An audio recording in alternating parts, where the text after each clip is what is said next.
The night was unusually cold, and a thick blanket of fog had settled over the city. Raya, a 22-year-old college student, stood shivering at a dimly lit bus stop. She had stayed late at the library to finish a project and missed her usual bus number. 102. The streets were eerily quiet, and the only sound was the occasional rustle of leaves in the wind. Rhea checked her phone for the time. 11:45 p.m. The next bus was supposed to arrive in 15 minutes, but she had a sinking feeling it wouldn't come.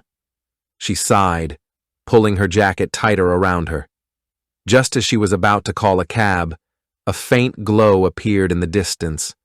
The glow grew brighter, and soon, a bus emerged from the fog. It moved slowly, almost silently, its headlights cutting through the mist like two ghostly eyes. Rhea squinted at the number displayed on the front, 375. Bus number? 375? She muttered to herself. I've never heard of that one. The bus came to a halt in front of her with a soft hiss.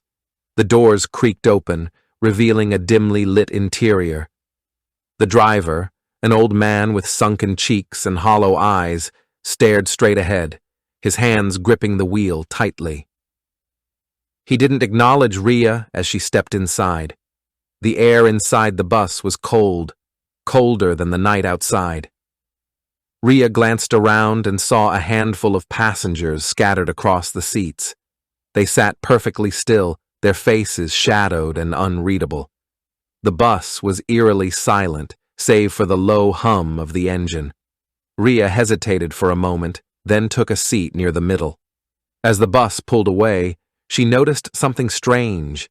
The streets outside looked different. The familiar shops and landmarks were gone, replaced by old, crumbling buildings and empty lots. The fog seemed thicker here, almost suffocating. She pulled out her phone to check the route, but there was no signal. The screen flickered briefly before going black. Rhea's heart began to race. Something was very wrong.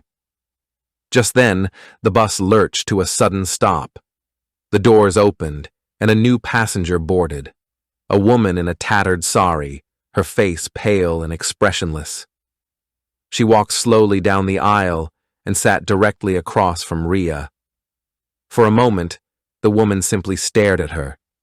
Then, in a voice so soft it was almost a whisper, she said, "You shouldn't have boarded this bus."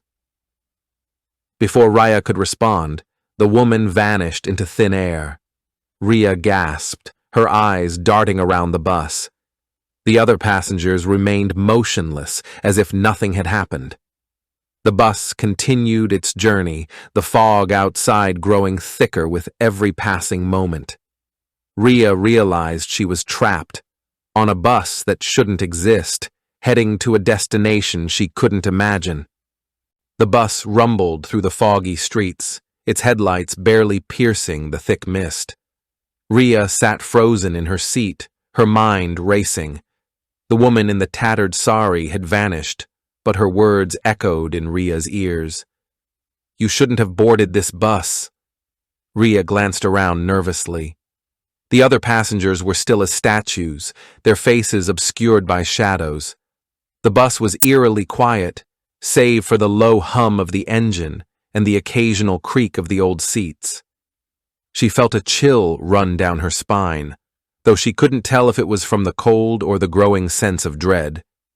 She decided to distract herself by looking out the window, but the scenery only deepened her unease. The streets were unrecognizable, narrow cobblestone lanes lined with dilapidated buildings that looked like they belonged to another era. The fog seemed to cling to everything, giving the world outside a ghostly, dreamlike quality. Rhea's eyes fell on a street sign as the bus passed by. It read, Ashwick Lane. She frowned. She had lived in the city her entire life and had never heard of such a place. Just then, the bus slowed to a stop. The doors opened with a creak, but no one got on or off. Raya peered out the window and saw a small, dimly lit bus stop. A man stood there, his face obscured by the shadow of a wide-brimmed hat. He stepped onto the bus, his movements slow and deliberate. As he walked down the aisle, Rhea noticed something strange. His feet made no sound. He sat a few rows ahead of her, and for a moment, everything was still. Then, without warning, he turned his head and looked directly at her. His face was pale and gaunt, his eyes hollow and lifeless. He opened his mouth to speak, but no sound came out. Instead, Rhea heard a faint whisper in her mind. "Find the key, before it's too late." Before she could react, the man vanished, just like the woman in the tattered sari. Rhea's heart pounded in her chest. She looked around, but the other passengers showed no sign of having noticed anything unusual. Desperate for answers, Rhea decided to confront the driver. She stood up and walked to the front of the bus, her legs trembling with every step. The driver, the old man with hollow eyes, didn't turn to look at her. "Excuse me," Rhea said, her voice shaking. "Where is this bus going? What's happening?" The driver remained silent for a long moment. Then, in a voice that sounded like gravel scraping against stone, he said, "This bus doesn't take you where you want to go. It takes you where you need to go." Rhea's frustration grew. What does that even mean? Who are these people? Why do they keep disappearing? The driver didn't answer. Instead, he pointed to a small photo taped to the dashboard. Rhea leaned closer and saw a picture of the driver with a young girl, both smiling warmly. The girl looked familiar, but Rhea couldn't place her. Before she could ask about the photo, the bus lurched to another stop. The doors opened, and Rhea felt a sudden, overwhelming urge to get off. She stepped outside, hoping to find some clue or escape.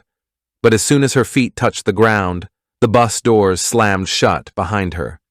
She turned around, but the bus was gone, swallowed by the fog.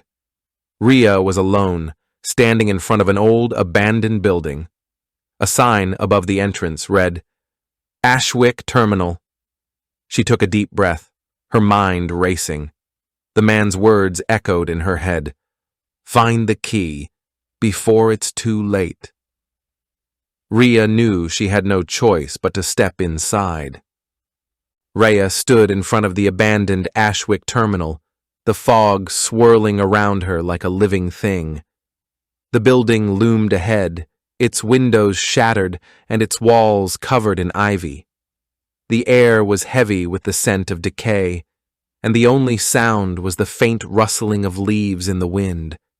She hesitated, her heart pounding. The bus had vanished, leaving her stranded in this eerie place. The driver's cryptic words echoed in her mind. "This bus doesn't take you where you want to go. It takes you where you need to go." Taking a deep breath, Rhea pushed open the creaking doors of the terminal and stepped inside. The interior was dark and damp, with broken furniture scattered across the floor. A single flickering light bulb hung from the ceiling, casting long shadows on the walls. As she ventured further inside, Rhea noticed something strange, a faint glow coming from a room at the end of the hallway. She followed the light, her footsteps echoing in the empty building. The room was small and cluttered, with old newspapers and dusty artifacts piled high. In the center of the room stood a wooden desk, and on it lay a photograph. Rhea picked it up and gasped. It was the same photo she had seen on the bus dashboard. The driver and the young girl smiling warmly. But this time, Rhea noticed something she hadn't before. Written on the back of the photo were the words, "Forgive me, Anya." "Anya," Rhea whispered. The name felt familiar, but she couldn't quite place it. Just then, she heard a soft voice behind her. "You've come a long way, Rhea." She spun around and saw the driver standing in the doorway, his hollow eyes fixed on her. But something about him was different. His face was softer, his expression filled with sorrow. "Who are you?" Raya demanded, her voice trembling. "What is this place? Why am I here?" The driver stepped into the room, his movements slow and deliberate. "My name is Samuel," he said. "I was once the driver of bus number 375, just like my father before me. But that was a long time ago." Ria's eyes widened. "What do you mean? What happened?" Samuel's gaze fell to the photograph in Ria's hands. "That's my daughter, Anya," he said, his voice cracking. "She was my world. But one night, while I was driving the bus, there was an accident. A terrible accident. I lost control, and the bus plunged into a ravine. Everyone on board died, including Anya." Ria felt a lump form in her throat. "I'm so sorry," she whispered. Samuel nodded, his eyes filled with tears. "I couldn't bear the guilt. I made a deal with something powerful. It brought the bus back, but not as it was. It became a vessel for the lost souls of those who died that night, and I became its eternal driver, cursed to ferry the dead until I could find redemption." Ria's mind raced. "But why am I here? I wasn't on that bus. I wasn't even born then." Samuel looked at her, his expression solemn. "You're here because you're connected to this story, Ria. Anya. She was your grandmother." Ria's breath caught in her throat. Memories flooded her mind, stories her grandmother had told her about a tragic accident, about a father who had disappeared. She had always thought they were just stories. "What do I need to do?" Ria asked, her voice steady despite the fear coursing through her. Samuel handed her a small, ornate key. "This is the key to freeing the souls trapped on the bus, but you must hurry. The final stop is approaching, and if you don't act in time, they'll be lost forever." Ria clutched the key tightly, determination replacing her fear. "I'll do it." Samuel nodded, a faint smile on his lips. "Thank you, Ria. Anya would be proud of you." As he spoke, the terminal began to dissolve around them, the walls crumbling into mist. Ria found herself standing back at the bus stop, the key still in her hand.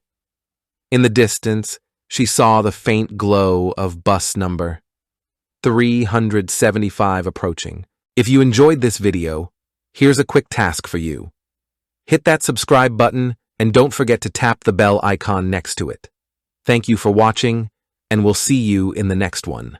The faint glow of bus number 375 grew brighter as it approached the bus stop. Raya stood frozen, clutching the ornate key in her hand. Her mind raced with Samuel's words. "This is the key to freeing the souls trapped on the bus." The bus came to a halt, with a soft hiss, its doors creaking open. The driver's seat was empty this time, but the passengers were still there, silent, shadowy figures sitting motionless in their seats. Ria took a deep breath and stepped inside. The air was colder than before, and the silence was deafening.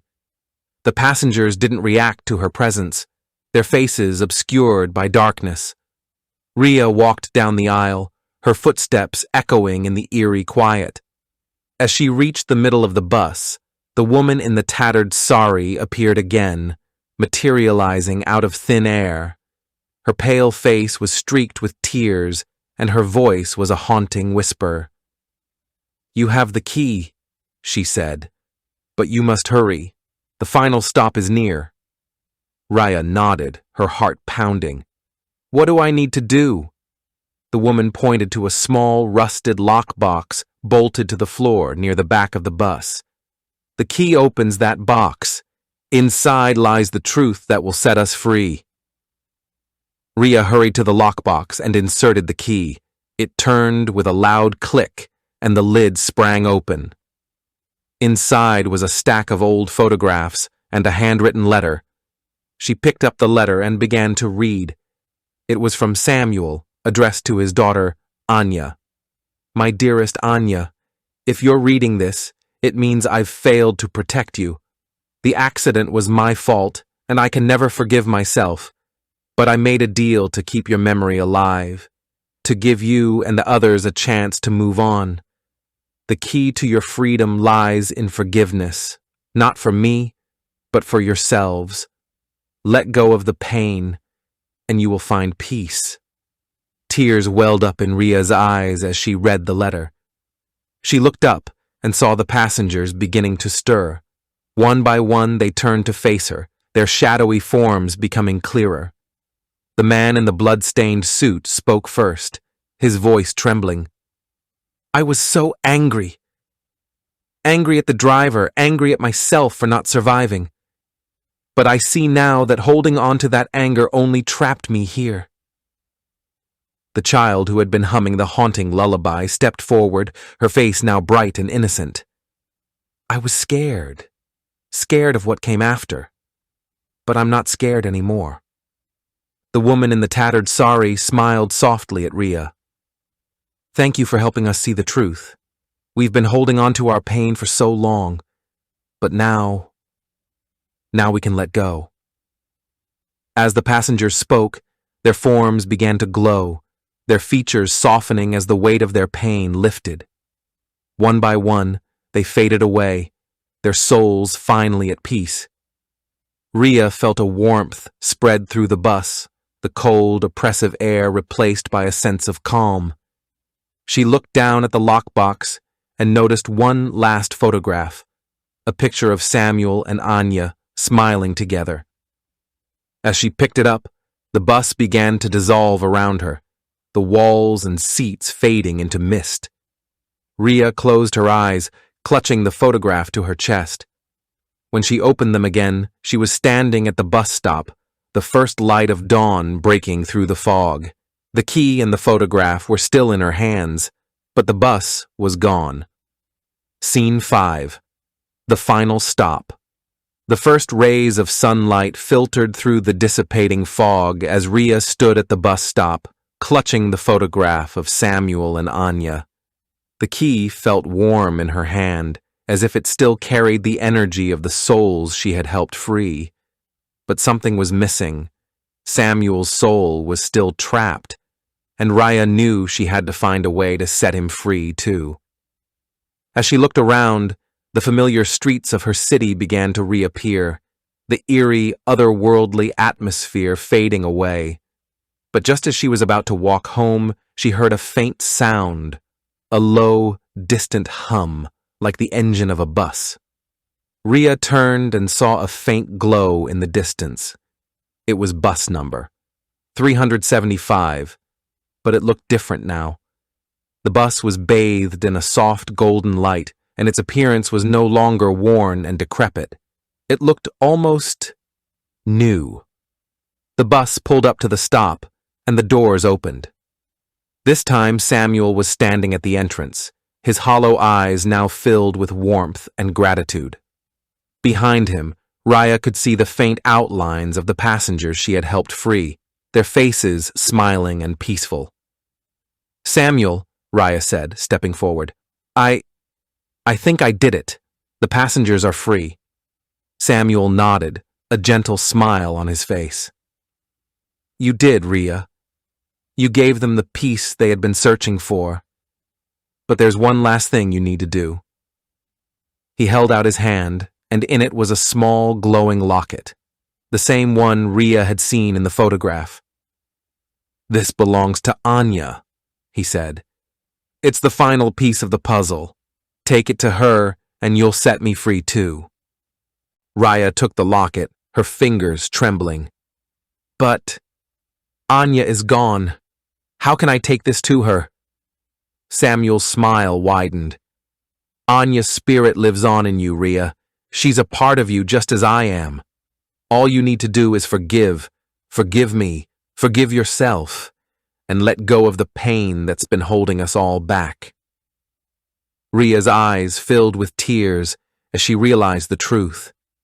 She had carried the weight of her grandmother's tragedy without even knowing it. She clutched the locket tightly and whispered, "I forgive you, Samuel, and I forgive myself." As she spoke, the locket began to glow brighter, its light enveloping her and Samuel. The bus, too, was bathed in the golden light, its form dissolving into 1,000 shimmering particles. Samuel's voice echoed softly in her mind. "Thank you, Raya. You've given us all a second chance." When the light faded, Raya was standing alone at the bus stop. The locket was still in her hand, but it felt lighter now, as if the weight of the past had been lifted. She looked down at the photograph of Samuel and Anya one last time before tucking it into her pocket. The sun was fully up now, and the streets were alive with the sounds of the city. As Raya walked home, she felt a sense of peace she hadn't known in years. She knew that Samuel and Anya were finally together, free from the curse of bus number 375. And as for Rhea, she had found something too, a connection to her past and the courage to move forward. Scene 6. The Truth Revealed. Rhea sat on a bench near the bus stop, the golden light of dawn warming her face. The locket and photograph rested in her hands, their weight a reminder of the journey she had just endured. But even as the world around her returned to normal, her mind buzzed with unanswered questions. Why was I the one chosen to free them? What is my connection to all of this? As she pondered, a faint whisper brushed against her ear, like the rustle of leaves in the wind. She turned her head and saw a figure standing a few feet away. A young girl, no older than 10, with bright eyes and a familiar smile. "Anya," Rhea whispered, her voice trembling. The girl nodded, her form glowing faintly in the morning light. "Hello, Rhea," she said, her voice soft and melodic. "I've been waiting for you." Rhea's heart raced. "Waiting for me?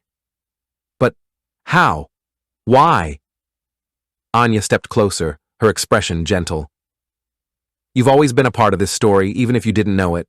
My father's guilt, the accident, the curse of the bus, it's all tied to our family. And now you've broken the cycle." Rhea's mind flashed back to the stories her grandmother had told her. Stories of a tragic accident, of a father who had disappeared, of a bus that never reached its destination. She had always thought they were just tales, but now she understood. "You're my great-grandmother," Rhea said, her voice barely above a whisper. Anya smiled. "Yes, and my father, Samuel, was your great-great-grandfather. His guilt trapped not only the souls of the passengers, but also our family's legacy. For generations, we've carried the weight of that night, even if we didn't realize it." Rhea's eyes filled with tears. "But why me? Why now?" Anya reached out, her hand hovering just above Rhea's. "Because you were strong enough to face the truth. You were brave enough to forgive. And in doing so, you've set us all free." As Anya spoke, the locket in Rhea's hand began to glow again. The photograph of Samuel and Anya shimmered, and Rhea watched as the images seemed to come to life. Samuel's face softened, his hollow eyes filling with warmth, and Anya's smile grew brighter. "It's time for us to go," Anya said.